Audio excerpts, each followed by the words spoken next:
स्वागत है आप सभी लोगों का। आज हम जानेंगे कि क्या सच में भगवान परशुराम ने 21 बार पृथ्वी को क्षत्रियों से विहीन किया था या फिर यह सिर्फ एक अफवाह है जो किसी विशेष घटना के कारण प्रचलन में आई हुई है। इस घटना को जानने से पहले हमें जानना होगा कि भगवान परशुराम और सहस्त्रबाहु कौन था।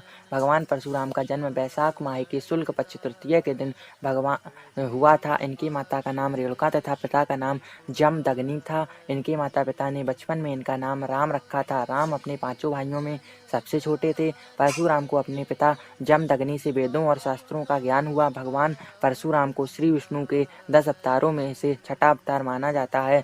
उन्होंने दुराचारी क्षत्रियों का नाश किया। अपने गुरु शिव जी से आज्ञा से इन्होंने दानवों का नाश करके देवों की रक्षा की। इस प्रकार भगवान शिव के अमोघ अस्त्र पाने के कारण उनका राम से परशुराम हो गया। कार्तवीर अर्जुन के बारे में अब हम जानते हैं।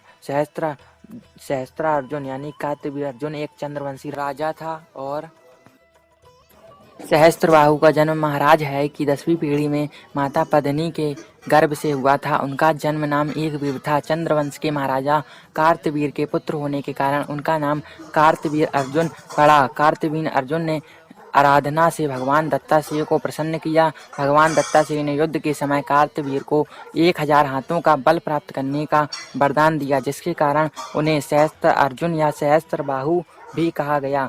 सहस्त्र अर्जुन ने अपने जीवन में यूं तो बहुत युद्ध लड़े, किंतु उनमें से 2 युद्ध प्रमुख थे, जिनमें से प्रथम युद्ध उसने दशानन से किया और दशानन पर विजय प्राप्त करके उसे बंदी बना लिया, और द्वितीय युद्ध में भगवान परशुराम ने उसे मोक्ष की प्राप्ति। ऋषि वशिष्ठ से मिले सांप का भाजन बनने के कारण सहस्त्रार्जुन की मति मारी गई थी। तब सहस्त्रार्जुन ने परशुराम के पिता जमदग्नि के आश्रम में एक कामधेनु गाय को देखा और उसे पाने की इच्छा से वह कामधेनु को बलपूर्वक अपने साथ ले गया। तब परशुराम को यह बात पता चली तो उन्होंने पिता के सम्मान के खातिर कामधेनु वापस लाने की सोची और सहस्त्रार्जुन से उन्होंने युद्ध किया। युद्ध में भगवान परशुराम ने सहस्त्रार्जुन की भुजाएं काटकर सिर धड़ से अलग कर दिया, जिससे सहस्त्रार्जुन के पुत्रों ने अपने पिता की मौत का बदला लेने के लिए परशुराम की गैर मौजूदगी में उनके पिता जमदग्नि की हत्या कर दी, जिससे परशुराम बहुत अधिक क्रोधित हुए और उन्होंने माहिष्मती नगरी पर पूरे वेग से आक्रमण कर दिया और उस पर अपना अधिकार कर लिया। इसके बाद उन्होंने एक के बाद एक पूरे 21 बार है वंशजों को पृथ्वी से समूल नष्ट किया। यही नहीं, उन्होंने है वंशी क्षत्रियों के स्थल तक पंचक क्षेत्र के पास सरोवर भर दिए और पिता का श्राद्ध सहस्त्रार्जुन के पुत्रों के रक्त से किया।